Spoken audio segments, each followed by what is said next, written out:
Hello students, हम अक्सर लोकतंत्र की प्रवृत्तियों के बारे में पढ़ते आए हैं। ये प्रवृत्तियां हैं। कुछ जो आलोचक हैं वो कहते हैं लोकतंत्र मूर्खों का तंत्र है, कुछ कहते हैं लोकतंत्र भीड़ तंत्र है। लेकिन इसमें कुछ बात तो जरूर है, क्योंकि बहुमत ही यहाँ सत्ता को निर्मित करता है। अगर मतदान में किसी को बहुमत है, यानी कि एक भीड़ उसके साथ है, एक समूह उसके साथ, और वो सत्ता पे काबिज है। यहाँ एक प्रवृत्ति भी है कि यहाँ के लोगों को फुर्सत है, भीड़ देखी और भीड़ में शामिल हो गए। यानी कि यह बात तो सच है कि अगर भीड़ रहती है तो उसके साथ साथ एक जो तमाशबीन होते हैं वो भी उसके साथ हो जाते हैं। ये नहीं सोचते हैं कि वहाँ क्या हो रहा है, क्या हो रहा है, नहीं हो रहा है। दिमाग, ये बुद्धि, विवेक, तर्क सभी ताक पे रख के उस भीड़ का अंग बनते हैं और भीड़ से भीड़ बढ़ती जाती है। यही प्रवृत्ति भीड़ तंत्र है, क्योंकि देख रहे हैं कि जो भी नेता या पार्टी या समूह जो नेतृत्वकर्ता होते हैं वो कृत्रिम रूप से भीड़ इकट्ठा करते हैं ताकि इसका इम्प्रेशन पड़ता है, क्या भीड़ है तो ज़रूर यहाँ कुछ खास बात है। और चलो हम भी जो ज़रूर वो सोच रहे हैं, कुछ कोई मुद्दा है, कोई बात है, तो उसमें वो हाँ में हाँ मिलाने लगते हैं। यही भीड़ तंत्र है।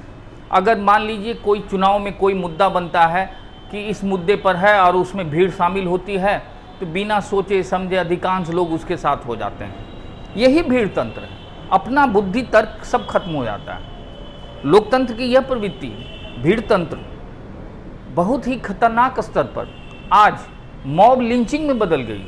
ये भीड़ द्वारा हत्याएं समाज का तालिबानीकरण है, जहां कानून राज की जगह पे एक भीड़ द्वारा निर्णय लिया जाता है। साइकिल चोरी, पॉकेट मारी या ऐसे छोटे मोटे जो होते हैं उसको अगर कोई पकड़ लेता है तो उसको भीड़ द्वारा पीटते पीटते हत्या कर दी जाती है या उसकी स्थिति भयावह कर दी जाती है।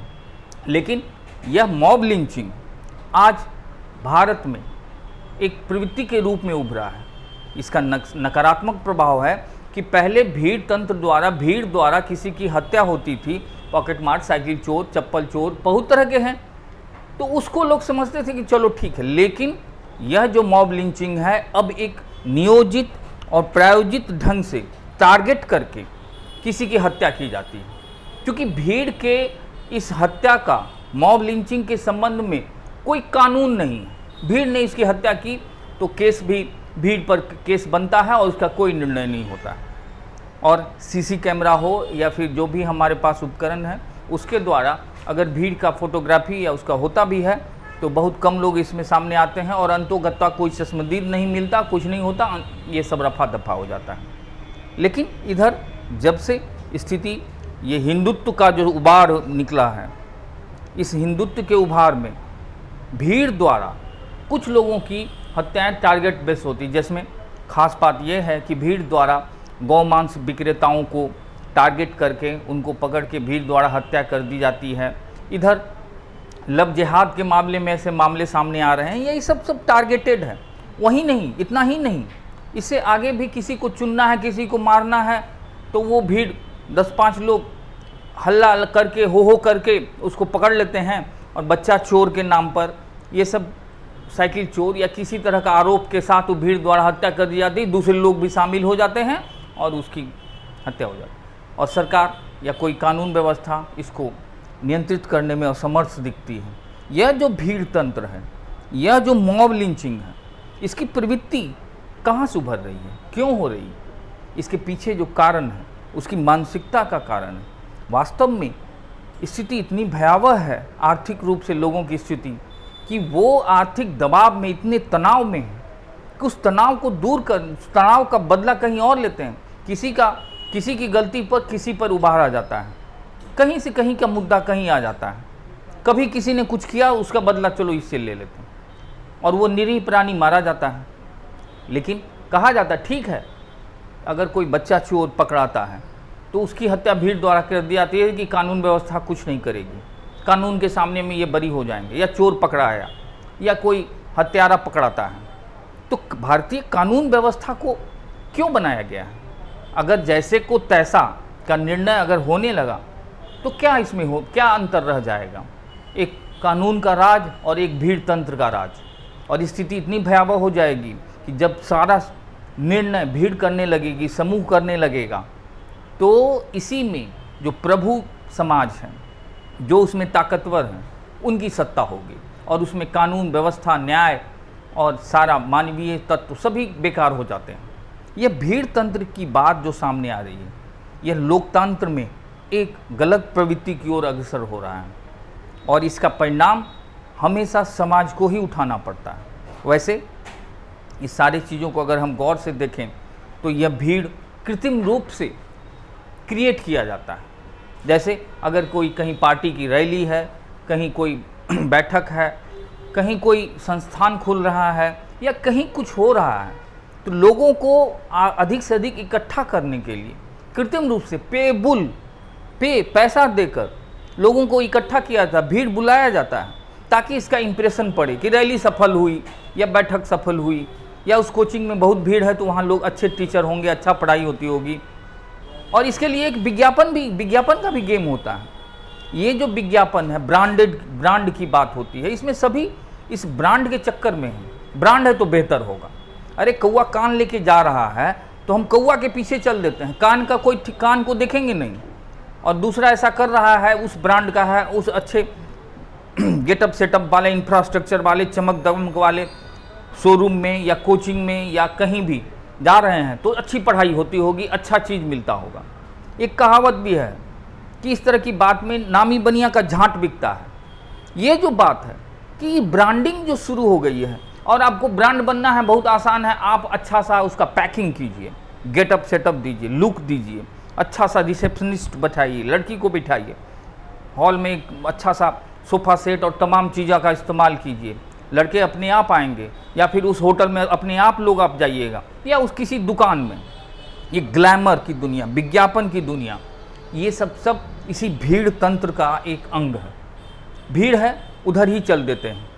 यह जो मानवीय, यह जो प्रवृत्ति है, यह अक्सर हम सबको ठगने की स्थिति में आ जाते हैं, क्योंकि भीड़ हमेशा से अपने बुद्धि विवेक पे काम नहीं करती है। यह अनियंत्रित होती है, इसका अपना कोई एक सोच नहीं होता है। हाँ, समूह फिर एक नियंत्रित और एक संगठित व्यवस्था के साथ चलती है। समूह की बात नहीं है, भीड़। और यही हाल है सभी जगहों पर। भीड़ तंत्र ही आज सबको एक तरह से कहें कि सबको एक सत्ते में डाल दिया है, एक तनाव पैदा कर रहा है। और लोकतंत्र की यह प्रवृत्ति अत्यंत खतरनाक है। इसमें हम देखना होगा कि इस प्रवृत्ति को कैसे नियंत्रित किया जाए, कैसे एक सकारात्मक दिशा की ओर जाए। इसमें सबसे बड़ा योगदान होगा कानून व्यवस्था में इसकी भीड़ तंत्र या मॉब लिंचिंग जैसी घटनाओं को रोकने के लिए कड़े कानून बनाए जाए, ताकि उसको एक आधार मिले और लोग इससे भयभीत हों कि न्याय कानून कुछ चीज़ है और भीड़ ऐसे निर्णय नहीं ले। क्या बात है कि अगर कोई अपराधी है, कोई हम जानते हैं कि इसने अपराध किया है, फिर भी न्याय व्यवस्था में लोअर कोर्ट है, हाई कोर्ट है, सुप्रीम कोर्ट है, इतनी लंबी प्रक्रिया क्यों चलती है न्याय की? इसके पीछे क्या रीज़न है? न्याय की इतनी लंबी प्रक्रिया के पीछे क्या कारण है? इसमें साफ साफ है कि न्याय के लिए ये भारतीय संविधान में या भारतीय न्याय तंत्र में यह बात स्पष्ट रूप से कही गई है कि अपराधी को सज़ा मिले न मिले, निरपराधी को सज़ा नहीं मिलनी चाहिए। जिसने अपराध नहीं किया उसको सज़ा नहीं मिले, यानी अपराधी को सज़ा मिले या नहीं मिलते कोई खास बात नहीं, लेकिन जो अपराध नहीं किया है उसको सज़ा क्यों मिले, इसी कारण से इतनी लंबी प्रक्रिया चलती है। ऐसा नहीं है कि इसमें भारतीय न्याय प्रणाली का यह दोष है, इसमें एक प्रक्रिया के तहत होता है और भारतीय न्याय प्रणाली में सुधारात्मक प्रवृत्ति है, सुधार की बात होती है, उसमें प्रवृत्तिगत सुधार की सोच होती है। और भीड़ तंत्र के द्वारा जो मॉब लिंचिंग के द्वारा किसी की हत्या होती है, यह इस कानून न्याय प्रणाली के इस सोच को हम दरकिनार करते हैं। जो आदमी इस तरह के काम में जो करता है, जैसे गांव में एक और ख़ास बात है, भीड़ द्वारा औरतों को डायन साबित करके उसकी हत्या करना, उसके बाल कटवा देना या उसको मैला पिला देना, और भी बहुत सी ऐसी कुकृतियाँ होती हैं। ये अक्सर उस गांव की जो बोल्ड महिला होती हैं, जो समाज और तमाम चीज़ों को चुनौती देती हैं, वही टारगेटेड होती हैं। इसके पीछे यह जो समाज का और इस तंत्र का, इस व्यवस्था का एक नकारात्मक प्रभाव, इसमें सोचना होगा कि लोकतंत्र कैसे भीड़ तंत्र बन गया है। मंदिर बनाना है, हो करके चल दिए।